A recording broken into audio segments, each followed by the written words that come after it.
Welcome to An American Homestead, podcasting live from deep within the Ozark Mountains at an elevation of 2,200 feet. It's 9 p.m. Central and 10 p.m. Eastern, and it's good to be back. So we've had a busy week this week, lots of things going on. Fall is in the air, the leaves are turning colors, and we are well on our way at getting ready for winter, and we've been doing that obviously all summer, but now is the time where it really counts. You better be getting your all your ducks in a row, because it is quickly approaching. We actually had our first fire in the wood stove this morning because it was a little cold. We got up. It was about 40 degrees outside. So Jamie's here with me. Say hello.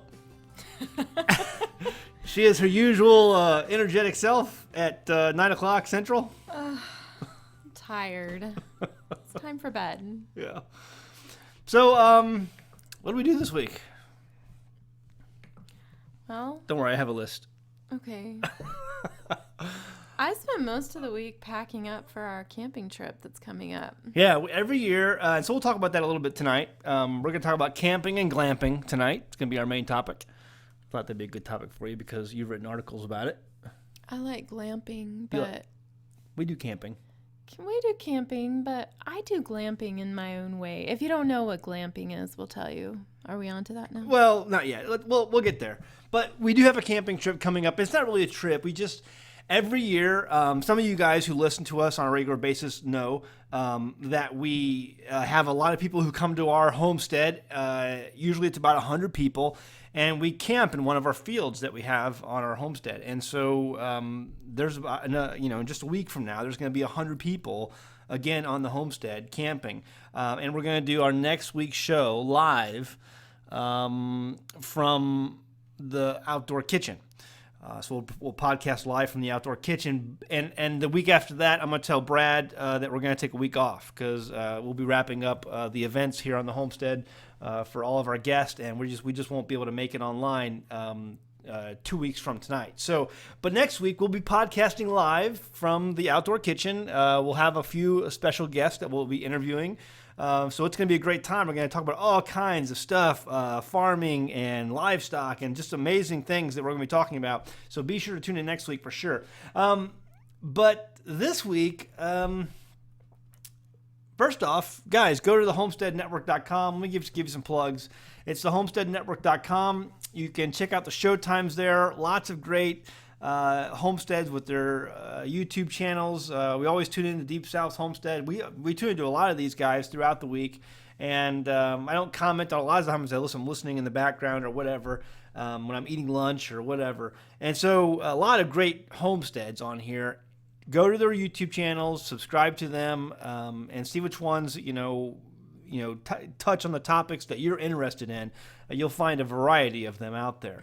And so thehomesteadnetwork.com, and go to their show times, and you'll find us on there. We're Saturday night. And so we want to give them a plug, and thank you for allowing us to participate in that. We really learn a lot from you guys, and we hope you guys learn a little bit from us.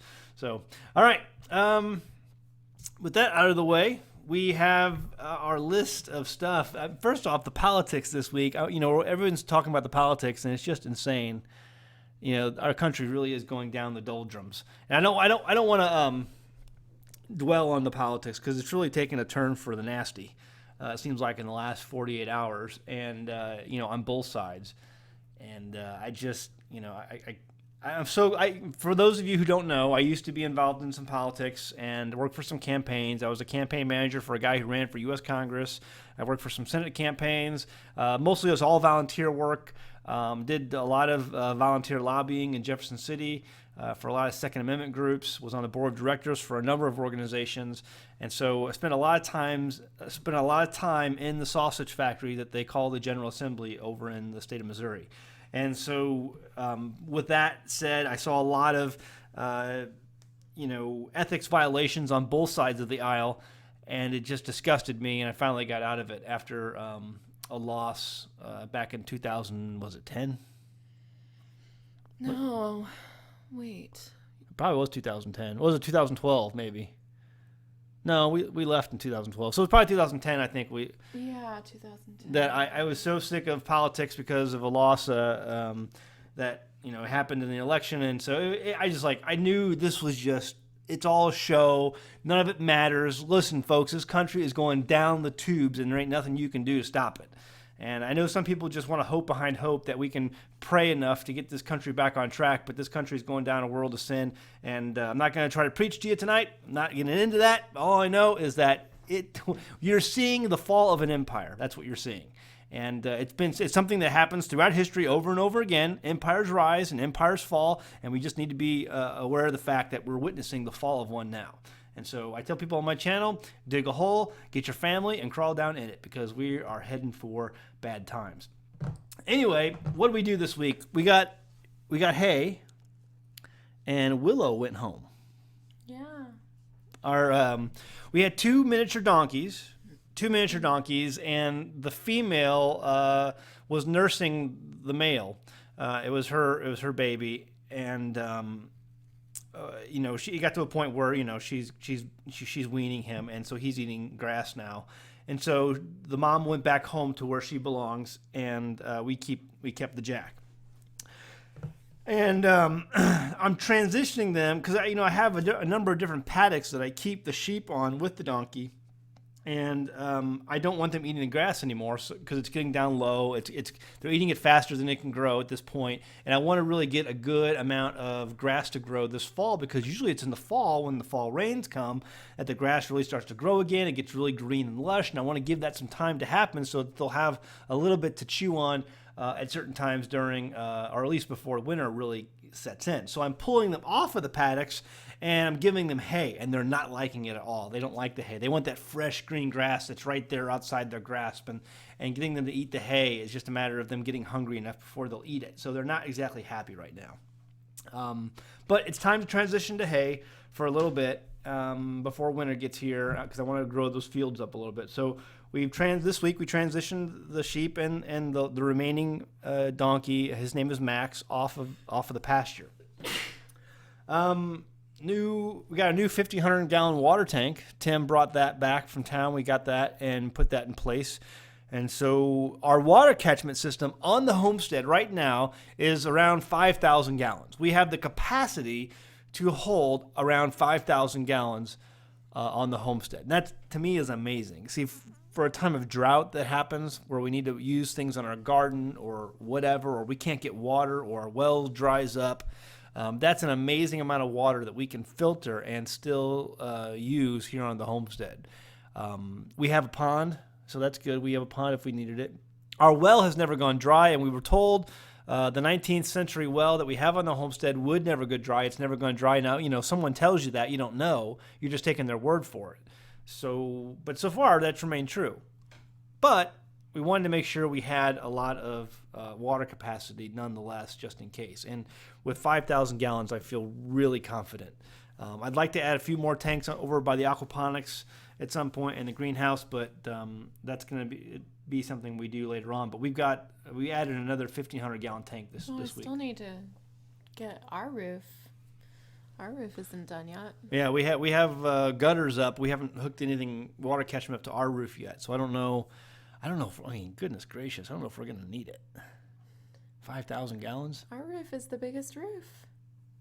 Yeah, that's true. So we'll probably get more. I don't know.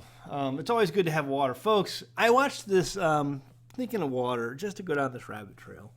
So I was watching the new show. It was out called The Homestead Rescue.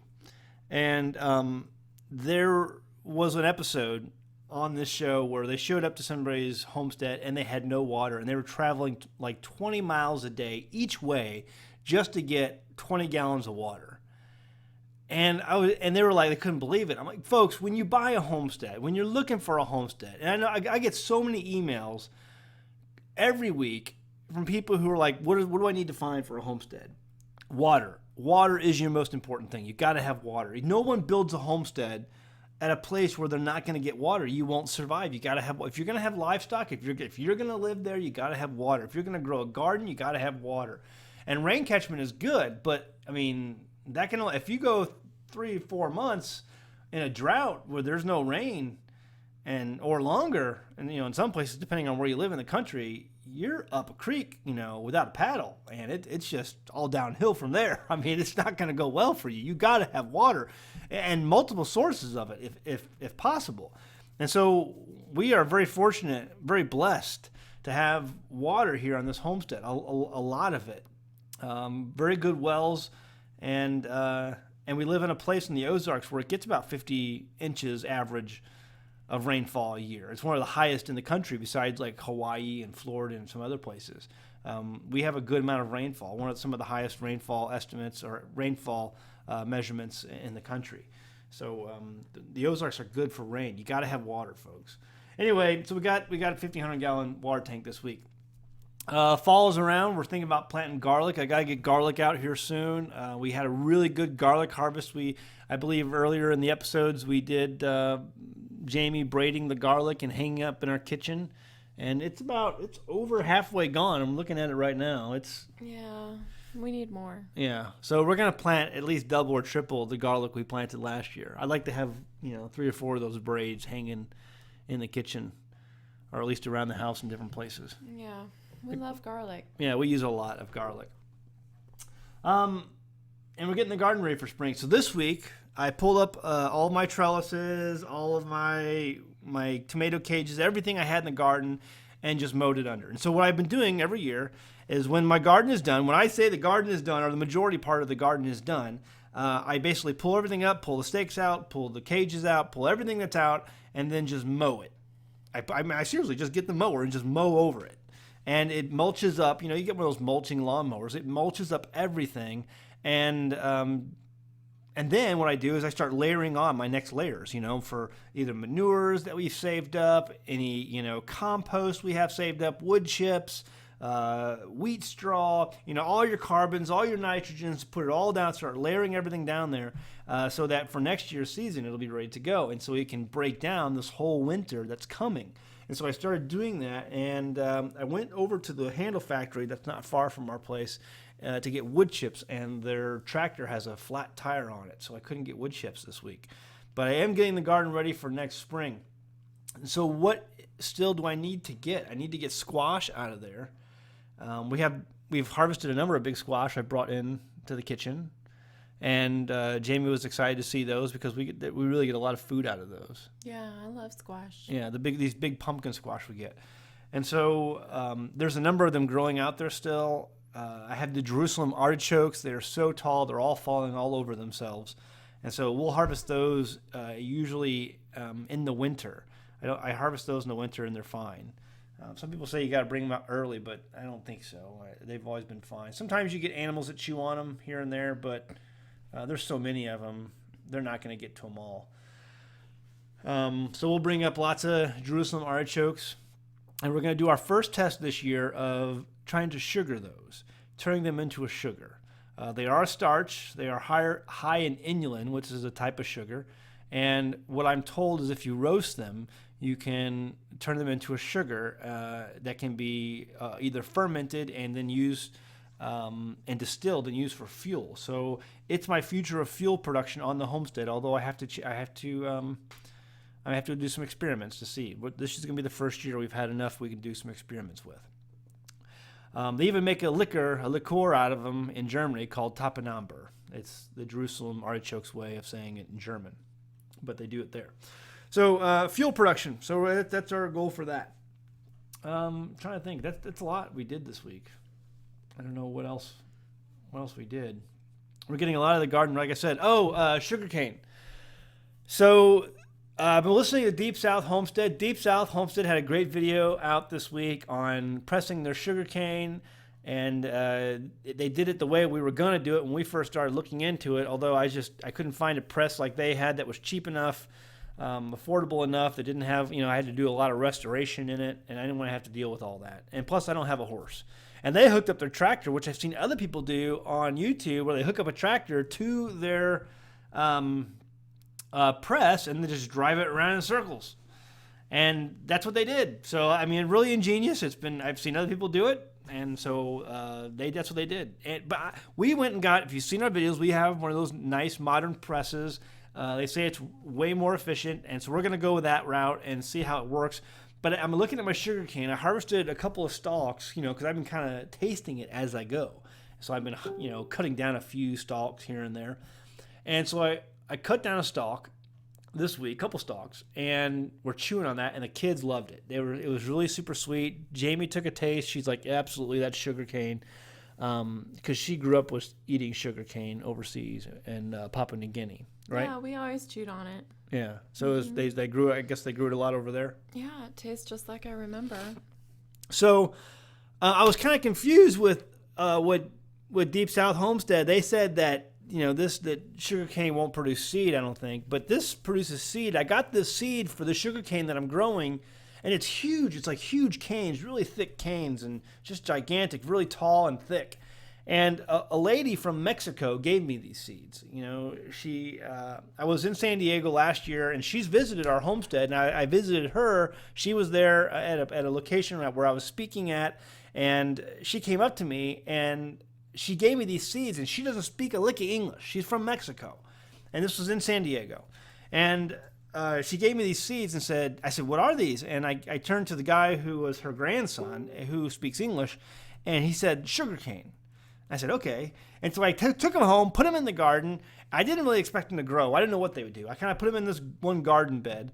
And sure enough, today they're gigantic, they're huge, they're really thick, but they have seed on them. So I'm not sure, because I know sugarcane, but there's lots of varieties of sugarcane, I guess. So I don't know. But it's definitely sweet. And so then I went over to the sorghum field, and I cut down a few sorghum canes, and they were not near as sweet as the sugar cane. They're sweet, no doubt about it. No doubt about it. The sorghum is sweet, but the sugar cane was way more sweeter, and much sweeter. I guess that's better grammar, right? Yeah. She's always correcting my grammar. Wait, that was way more sweeter, man. All right. That was much sweeter for the sugarcane. So that is our sugarcane is growing. We're gonna cut it down.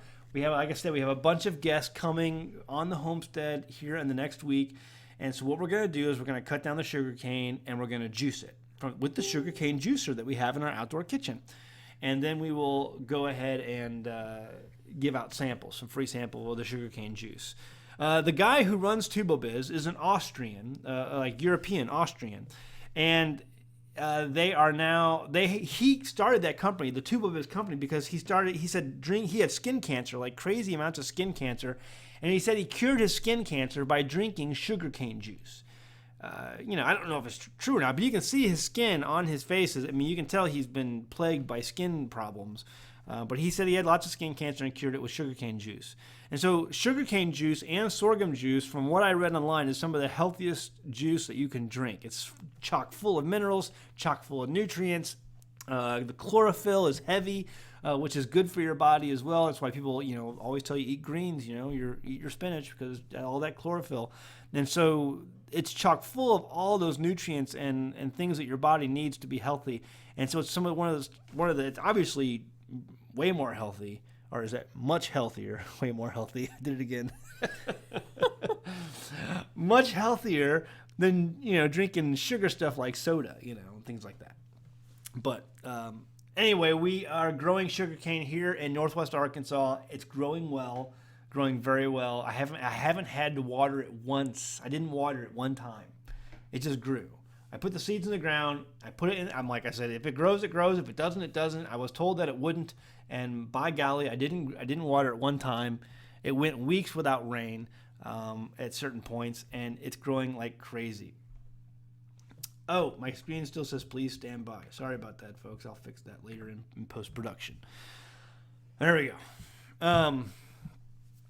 Anyway, let's see. Let me go back to my my stack of stuff here. What else is in the stack of stuff? So yeah, sugarcane. We're getting ready to harvest our sorghum and sugarcane here in the next few weeks. And I'm really looking forward to all of the syrup we're going to be making. We're going to be making our own sugar. Yeah. You're really not on the sugar. You're not eating. You want to talk about the sugar diet? the no sugar diet? I'm just not eating sugar, any kind, either processed or natural. I'm Yeah. just not eating it. Yeah. And I feel so much better. But we're gonna do a lot of syrup this year, and hopefully give away a lot of it to our patrons and sell it on our website. All the information I have found from Department of Agriculture in Arkansas and some other government agencies says I don't need any major hoops to jump through, permits and things like that in order to sell maple syrup or sorghum syrup. So I think we're going to sell it here locally and online, because I think we're going to be able to produce a lot of it. We have a full quarter acre of sorghum cane to harvest this year. Anyway, so they were talking about in the show before this how we season our cast iron, and so I thought you could talk about that because we have lots of cast iron. Yeah. Tons of cast iron. Probably literally a ton. It's heavy. Yeah. And so what do you, I mean, our eggs, when you cook eggs on our cast iron, it doesn't stick. Yeah. I mean, it's good. So I have my best skillet, my best seasoned skillet that I inherited from my grandmother, and it was probably made, I'm guessing maybe 20s, 30s. It's old. I also have some of her old Wagner ware, which is old too. But I just think that everyone has their own little way that is their favorite to take care of their cast iron. So I'm not going to say anyone's method is wrong. I'm just going to share with you what I do. I just think that when you start talking about cast iron, when you get two people together everyone who has, I don't know how to word this. Everyone who has cast iron is passionate about their cast iron. Yeah, very much so. Yeah, cast iron is like your baby. Like, you take care of your cast iron pans. I mean, you treat them like your baby. And you hang them on the wall, you put them as decorations. And then if anyone, so it happens to be helping in the kitchen and is cleaning your cast iron pan in a way that you don't think is the best way, you're going to be over there hovering. You sure you want to do that? I don't want soap in my cast iron pan. I'm just giving you that as an example because, you love your cast iron. Yeah, I'm getting lots of comments. Yeah, you love your cast iron, so you treat it like it's your baby. So anyway, I just want to say that everyone has their method that they love, and I'm not out to change anyone's method. I'm just going to share with you what I do. When some of my favorite pans came to me unseasoned, like completely raw iron, unseasoned. And I think honestly those are the best. If you're gonna purchase new, I would say purchase unseasoned, because then you can do the seasoning yourself, and it's going to create a much better seasoning than what you would do if you bought pre-seasoned out of the factory. Now, honestly, if you're going to find a really good cast iron pan, you're going to go to Goodwill's or, to garage sales, or if you're lucky like me, inherit it from your grandmother. But my favorite way to re-season or season cast iron from scratch is to scrub it with a wire brush. And then, I had some cast iron given to me by my grandma, and I don't know if she had just not taken care of it, or she had carbon buildup on the sides and on the bottom that was so stuck on over the years, built up, that it was like chips of glass coming off the cast iron. And I actually had to take a razor blade and kind of chip at it to get all that stuff off. And then after that, I took it, a wire brush. I know some people use a Dremel tool. I don't have one. But I took some really heavy-duty steel wool, not the kind that has the soap in it, but like the really, really heavy steel wool. And I scrubbed the heck out of it. And I basically took it down so that it wasn't black anymore. It was gray. When you get to the gray, you know that you've taken all the seasoning off, and that's what you want. So after that, I wash it really well, and then I just start my seasoning, and I'll coat it with a good layer. Again, people have their different, I don't want to say pet oils, but they kind of do. You have your favorite oil that you use for seasoning, and that's fine. I use olive oil because I have it in my kitchen, and I think it works just fine. I've had great success seasoning with olive oil. It works awesome for me. So, so I just give it a really light coating all over, inside and out, with olive oil, and kind of rub it in with paper towel. You don't want it dripping. You just want it mildly shiny. And then after that, I put it on my propane stove upside down. I know some people put them in the oven, on a really high oven. I actually put my pans upside down over my propane flame. And so the flame is going up inside my cast iron. And it's basically burning that olive oil on it, and it's seasoning your pan. And then I just let it sit there and smoke. And that smoking is a good sign that your pan is hot enough that that oil is getting into your cast iron and creating that seasoning that you want. And then after, let it cool down, and then I just keep doing that over and over until it creates a really good seasoning. The other thing that I really want to stress about cast iron that you should never do is, people have people use salt. Salt really doesn't make sense to me because salt and water corrodes. I'm just, thinking of the ocean. Humidity and salt, yeah. Yeah, humidity. You don't want too much oil to be left on your pan, because when a lot of oil is left on it, and if you've not heated it to bake the oil into your pan, your pan is going to be sticky. And I've experienced pans like this, people who just wipe on a layer of oil after they're done cleaning it and then just leave it. Yeah. It gets so sticky. You gotta bake your oil into your pan. I always put my pan back on the fire after I'm done. If I've layered it with any oil, it goes back on the fire. Yeah. Yeah, everyone has their own methods, and they protect their methods, and they swear by their own methods. But there's lots of ways to skin a cat. Yeah. Not that I've ever skinned a cat. I don't ever feel like, I know people use salt. Like, I've never felt the need to do that. But if I have something really stuck on that maybe has cooked too long and it's gotten stuck on, all I do is put some water in the pan and heat it on the stove.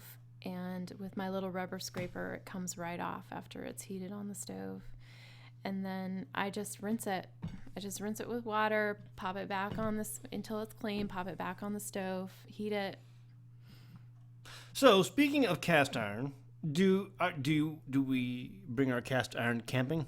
Yeah. And glamping? Glamping. Yeah. So we're getting ready to go. We're getting ready to have a big camping thing outing. Like I said at the beginning of the show, it's starting this Friday, and people are going to be a lot of people around the homestead. And like I said, we'll do next week's show live from the outdoor kitchen, and we're going to be using our cast iron for our cooking all this week, this next week. And do you have certain ones we're going to be bringing, or what? Yeah, we'll definitely bring our egg pan. We have eggs every morning, so almost. I have a cast iron pan that's specifically devoted to eggs, and I never wash it. I just wipe it out. So, let's see. What do I want to go to first on this? Because there's this our tent. So our tent this year, how many years have we been using this tent? Like 3 years, maybe. 3. It's a cheap, Sports Authority type tent. It's like a 7 and 8 man tent or whatever. It's a good sized roomy tent. And you know, this is the time of year when people go camping. It's fall. This is the best time of year to go camping. You don't go camping in the summer if you can help it. My goodness, it's too hot. Too many mosquitoes, too many bugs. And, you know, in the fall and in the spring, it's just the cooler weather. It's great to sit around the campfire, you know, enjoy a nice hot, you know, beverage and, you know, roast marshmallows or whatever. And so you can't do that in the summer. You do it in the winter. You do it in the fall and the spring, you know. So our tent is about ready to, you know, give up the ghost. We're going to get one more year out of it. And then I think what we're going to do is we're going to try to actually get a good tent. Because we go camping every year. It's worth investing in something that's, you know, halfway decent. And so we're going to try to buy maybe a little more of a heavy-duty canvas type tent. Anyway, so one of the links in the description below that any of you can click on if you want to, get in the description.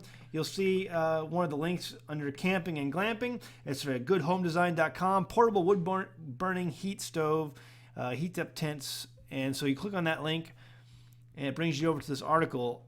And I like this little camping stove.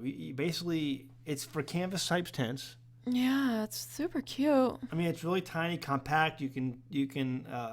I wonder about how big that tea kettle is. I don't know, but I mean, for a small campfire, you can fit some nice pieces of wood in there. Anyway, it all comes compact, ready to go. You cut a little hole in the top of your canvas. You put in the insert that comes with it, and screw it in place, and then insert your stovepipe. We've never camped with heat. I mean, I think we ought to after. It's always been the campfire. I mean, never the intent, you know, camp stove. You know, in the military, we had you know, we lived in big tents. You know, our platoon or our company did, and they always had these things, you know, for those tents. But this is like a little miniature. Small, yeah. Yeah, look at that. That's neat. Huh. So if you want to look what we're looking at, you can click on the link in the description below and follow along.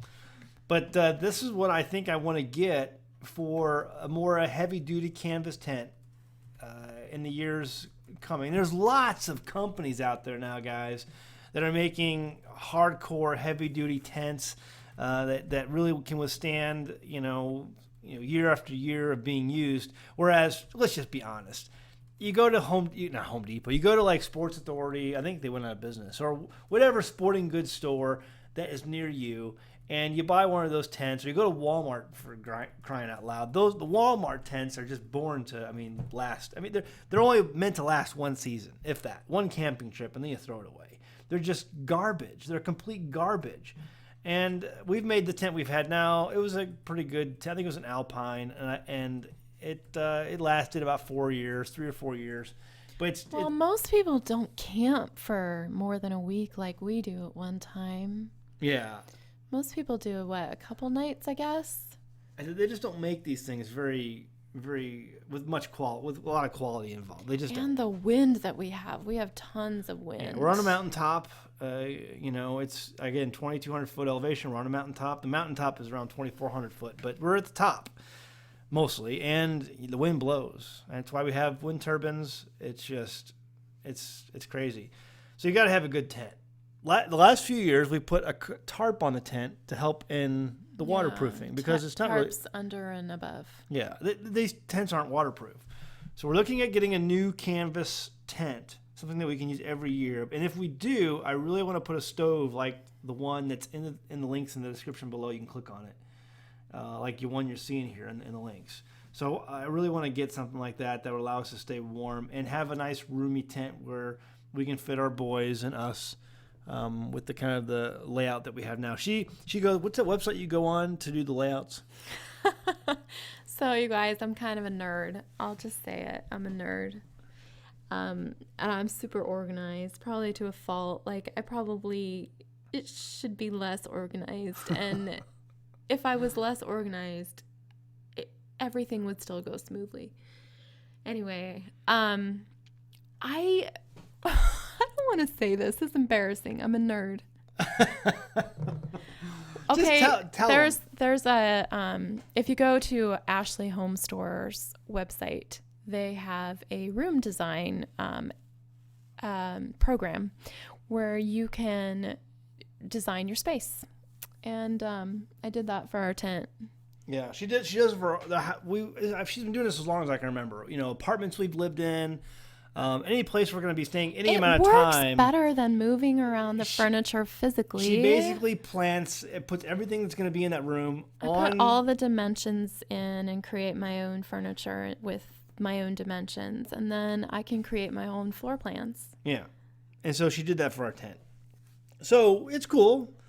But, I want to keep maybe the floor plan or something similar for this new tent, or at least allow us to do that. And, she'll pull up the program and do it again for the new tent. So are we going to talk about glamping now? Well, that's kind of the glamping thing, Well, we didn't explain what it was, though. Isn't it kind of it's glamorous camping. Glamorous camping, yeah, glamping. So evidently, it's a really big thing now. Like, if you go on Pinterest and search for glamping, you'll come up with a ton of pictures. Let's just go there.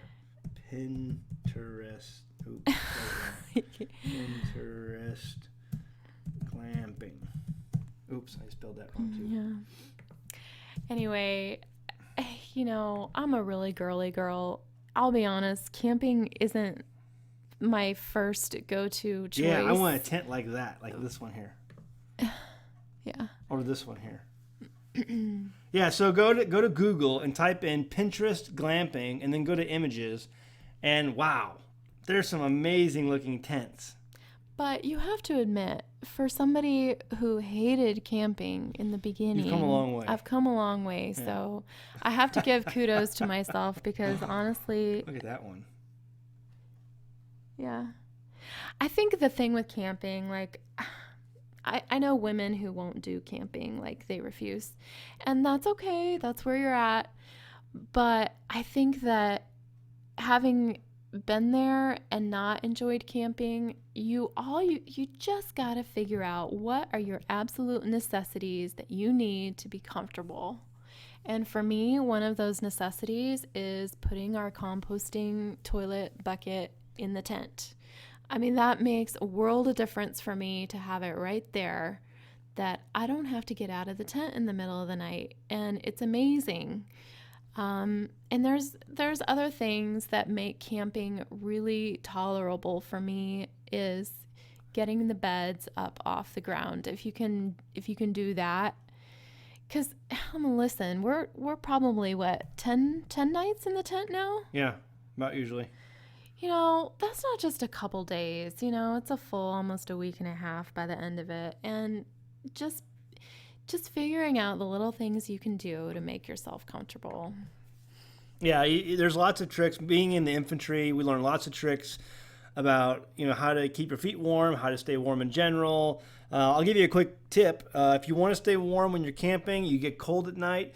If you change your socks right before you go to bed, or in fact, it'd be better to wear no socks at all before going to bed than wearing socks that you've worn all day when you sleep. You gotta either have new socks or no socks at all, and it will increase your warmth by substantial amounts. It's amazing. And they taught us that when we were in the infantry, because your feet are, it's the infantry, you're walking everywhere, so your feet are paramount. And they teach you different tips and tricks on how to keep your feet, how to stay comfortable being an infantry soldier. And so, that was one of the tips. And we went to our first Sukkot, one of the first Sukkots we did, camping trips. And someone was asking, they were talking about how cold they were at night. And I told them, hey, listen. Well, everyone else, okay, so we pulled in to camp with these people. And some of them were friends of ours. Some of them we had just met. But they couldn't believe, because there were no more spots available that had electric. And we kept saying, well, it doesn't matter. We don't need it. It's fine. So, but they just kept apologizing about it. And we could not figure it out. It's like, I don't need electricity. Well, the next morning we got up and we realized that everyone in this camp had an electric heater plugged in that they were running in their tents all night. Pansies. And anyway, and they were still cold. And so they got up and they asked us how we were. And we said, well, we're fine. Did you stay warm? Yeah, we were fine. Anyway, they could not believe. And so then from then after, we just. I told them, I'm like, well, did you change your socks? And they're like, no. I'm like, change your socks before you go to bed. And I guarantee you, you'll have a whole different experience when you go to sleep at night. Yeah. Always put a tarp under your tent. Yeah. That's good advice. Yeah. Yeah. And always, I mean, I don't even like to sleep on an air mattress, honestly, because if it's cold, you put your air mattress on the ground. What is that air doing? The air is getting cold. All that, you're basically sleeping on a pillow of freezing air. Cold air. So you're never going to get warm. Yeah. You just want a lot of layers between you and the ground. Lots of layers.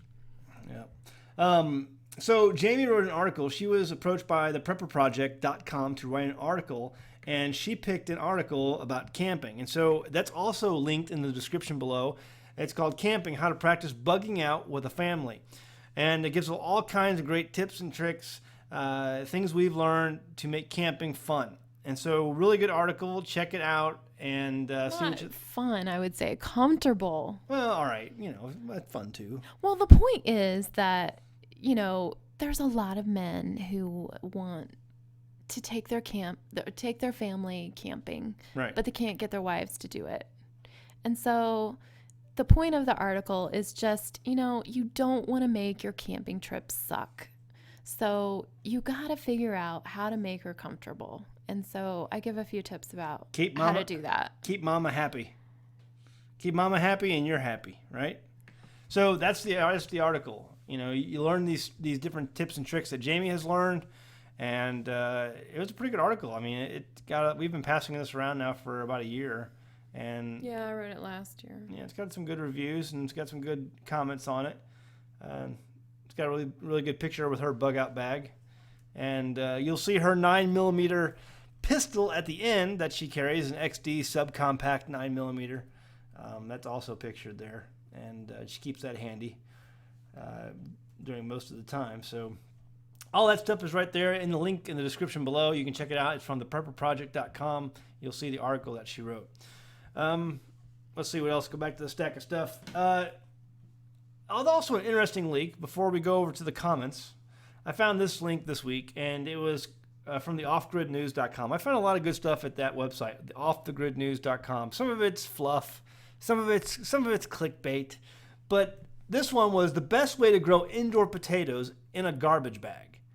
So I thought that was interesting. Indoor potatoes in a garbage bag.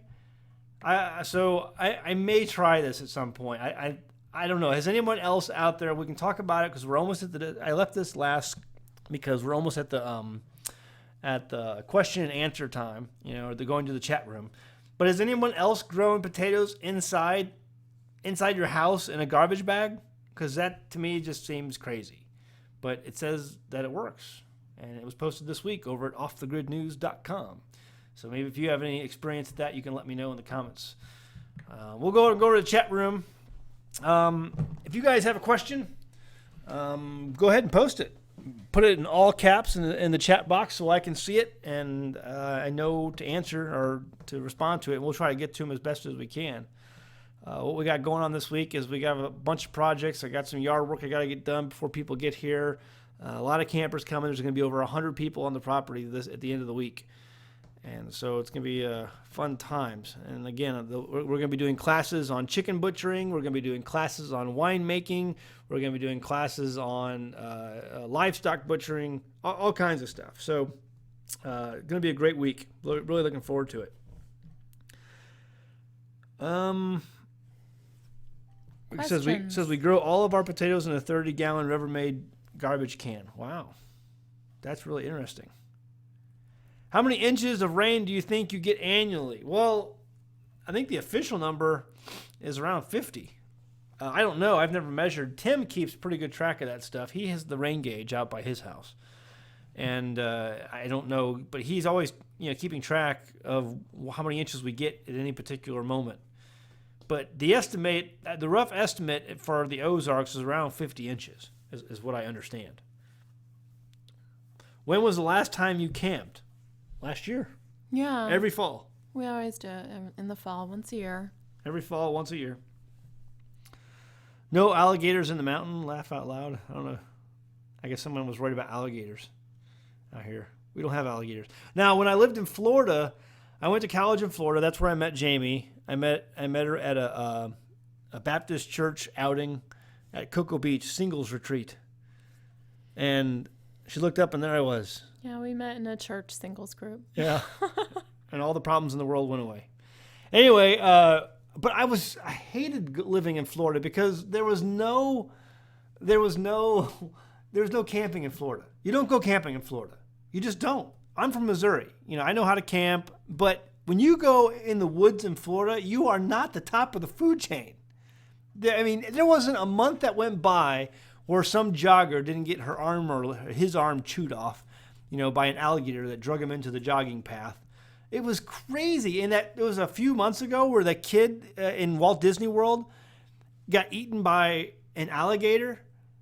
It's because, and everyone's like, well, why did Disney put alligators in the pond? There's alligators in every pond over there. You are not top of the food chain over there. And so I never could go camping when I lived in Florida. I went to college there. I'm close. Is there any more openings? Sorry, we are completely booked. We overbooked a little bit. Any tips on canning sauerkraut? Mine keeps going soggy. Well, usually sauerkraut is soggy by definition, isn't it? No, well, mine is still crisp, but I don't can it. It's just fermented. Yeah. So off grid with Doug and Stacey says ferment it, which is what we do. Yeah, I still have a bunch of it left over from not this summer, the last summer I did it, and it's still good. I'm eating it. Yeah, it's good. It's fermented. I just keep it in our well in the cold water. Jamie, how do you wash sheets and blankets in your laundry system? Very difficultly. No, sheets aren't that hard. I do the same as I do the clothes with the sheets. They're not that hard. They're actually pretty easy. They go through the wringer really well. You just got to crank it a lot and keep pulling them through, but they turn out just fine. Blankets, it just depends on how thick the blanket is, whether I even wash it by hand or not. I have blankets that I've washed. We've taken to my mother-in-law's house. That's the only time that they've been washed in the last, 4 years was last year. Yeah, we have I have one blanket that I want to get washed. I'm probably going to take it to town and go to a laundromat, but it's a comforter. It's a comforter, so it's gigantic. And so it's really hard to wash it. I really think that blankets, I'm not sure that they need to be washed as regularly as we in modern America think that they do. What they used to do was hang them in the sun.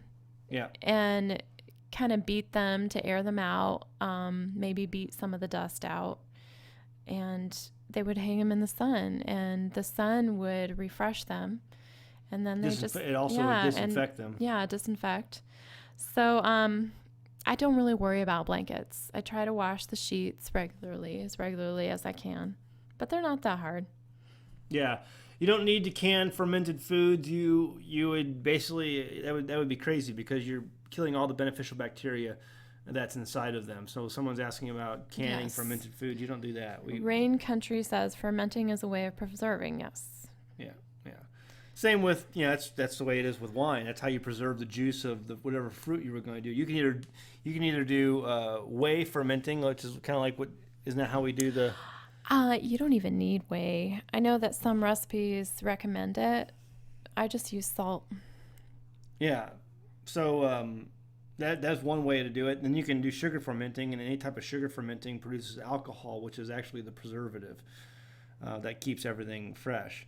And so that's the same way with wine or whatever else you want to do, any other type of fruit. But there's all kinds of ways to do that.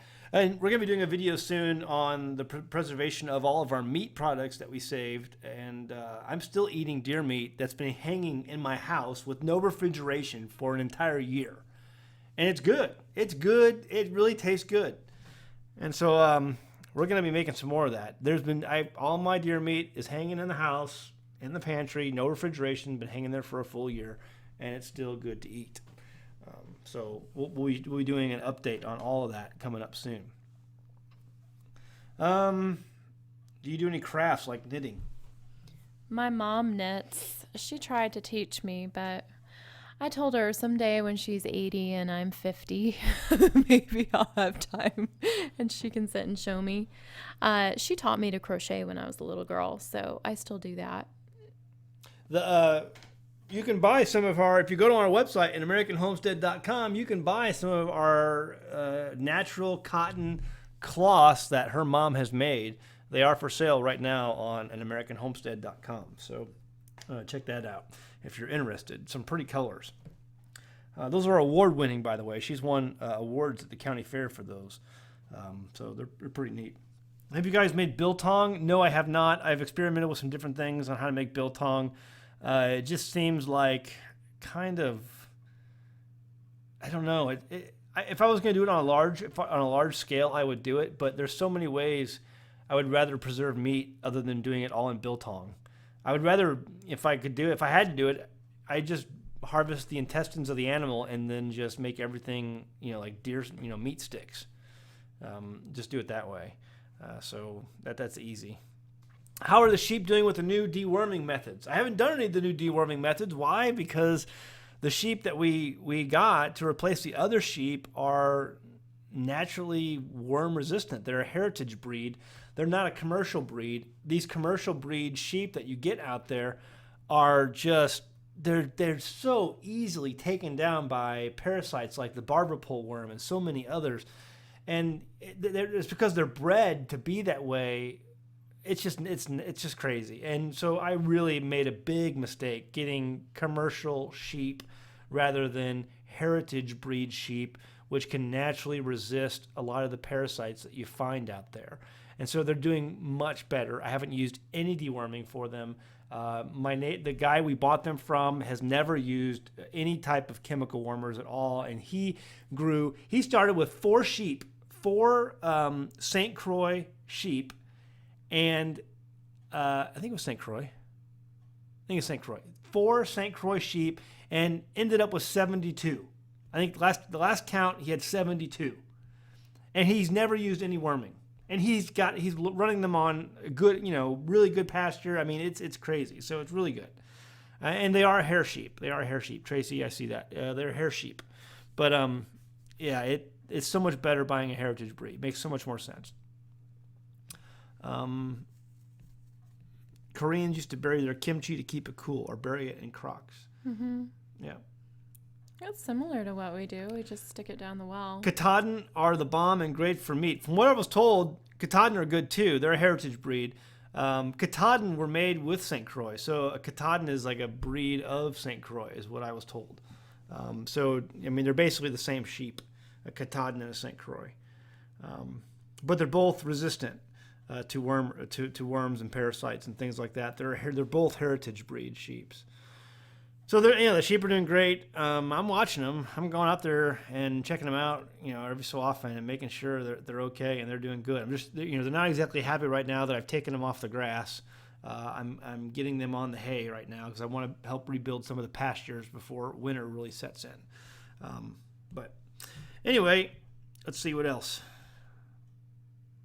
Never tried kimchi. Have we ever made kimchi? I've never made it, but I've had it. We made other stuff. What was the other thing we made? I really liked the fermented ginger carrots. I don't remember. I made that a long time ago. I just remember sauerkraut. I like the sauerkraut. Looking at all of the... Okay, we'll get ready. Someone needs to ban.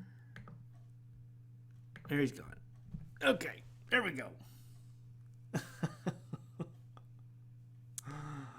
Let's see. How's the cold smoker going? It's good. We're getting ready to put a new batch of salt in there. I'm going to be doing that soon. In fact, we could probably do that for this next week. I bet people would enjoy that. Yeah. Yeah. Let's see. So yeah, the cold smoker's doing good. We'll be doing some more once we get the deer harvested. We're going to be hunting here soon. We're going to be doing some more smoking in the smokehouse. Someone, Golden Phoenix says, have you ever heard of Jacob sheep? Yes. I would love to get Jacob sheep, but they are crazy expensive. I think the last thing I heard, there were a couple of males. No. I think they were females. I think they were female Jacob sheep at auction, and they were each going for over $700 a piece. And I couldn't believe it. I'm like, there's no way I'm ever going to be able to buy those sheep unless they just happen to fall into my lap. So, okay, we just got a message from our neighbor. They have a goat that they're trying to get to one of my other neighbors. Okay. Will you make bruschetta? No, I don't make bruschetta. We make all kinds of other things with our deer meat, but we're going to make mostly smoked hard salami. It tastes really good. Will my Popolo come back next year on its own, or do I have to replant? No, collect the seeds. I think you need to replant. I don't think we had any volunteer Popolo come up this year, and so try to save your seeds. It's real easy to save. It's like a dandelion seed, and just save the seeds and then plant next year. Easy peasy. It's been growing every year. I've been saving the seed. It just comes back when I plant it. Are you going to continue podcasting in the off season? Yeah, we'll keep doing this. I mean, people seem to enjoy it, so I think we'll keep going. Zach, do you have any Popolo seed to sell? No, I think we're getting close to being sold out. Whatever is on the website is on the website right now. But we're harvesting our Artichoke and our Popolo right now, and we're going to be putting it back online as soon as we finish harvesting that. We're almost done. So Artichoke and Popolo will be for sale probably in the next week or two. I have to finish doing some harvesting, but not that much longer. We basically sold out of every seed we tried to sell so far that we've harvested last year. I mean, they're all selling out. So that's cool. I mean, I really appreciate it because it really helps support our homestead, keeps us busy, and it makes it all worthwhile to make a little bit of money while we do it. So I'm glad you guys help support us that way. Yep. And yeah, we'll keep doing the podcasting. So it's on the list of things to do. We're always trying to find new topics, and there's lots of topics to talk about. The new episode of American Homestead will be coming out. The last episode, it will be out probably this week. Not making any promises, but I'm really trying hard to get it done. It's going to be a good one. You guys are going to enjoy it. And so coming out probably in the next week. So stay tuned for that. I have a bunch of reviews coming out still, and I still have the review, my first bad review. I'm not going to tell you what it is yet. I still need to finish editing that because I want to get it perfect. I feel really bad putting out a bad review of a product, but it's just going to be what it is, and so sorry, but I'm putting out my first bad review of a product. You keep saying this every week. I know, and I still haven't finished editing. I feel so bad. I don't even know what it is. I thought I told you. I don't know if I remember. Anyway, I finished. I feel really bad. I feel really bad because I don't like giving bad reviews. But there's been so many other good things that have come across our homestead that we've enjoyed using. So, you know, it's just, it is what it is. So, we have an ammo review coming out. That was great so far. Got to finish doing the video. We're going to be doing our first distillation with the Clawhammer Supply distiller, stainless steel distiller. Looking forward to doing that this week probably. Got a lot of good stuff coming up. And next week we will be back and we will be doing live from the kitchen. But we still won't have light. We're not gonna, are we gonna?